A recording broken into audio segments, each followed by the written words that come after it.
Well, the Vatican is blasting a scathing new report which comes from the United Nations. Yeah, the UN Committee on the Rights of the Child says the Church systematically allowed priests to avoid prosecution for sexually molesting tens of thousands of children. The Vatican says the report is distorted and unfair.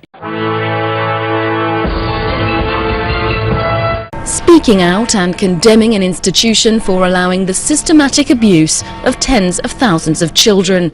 The UN watchdog for children's rights accused the Catholic Church of turning a blind eye to the sexual offences of its priests, saying the perpetrators of abuse must be held accountable.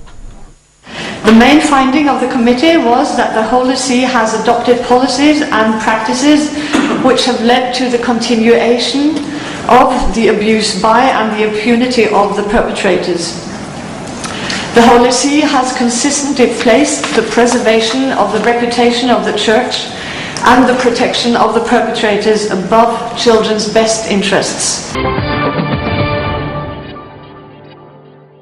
The UN has called on the Vatican to immediately remove all clergy who are known or suspected child abusers and turn them over to authorities. I find that response is really very good news for the survivors around the world, that the comity of the world's communities is saying this isn't good enough. The panel wants the Vatican to set up an independent body with third-party oversight to probe all abuse cases. It also demands the establishment of clear rules and procedures for the mandatory reporting of all suspected abuse cases to the police.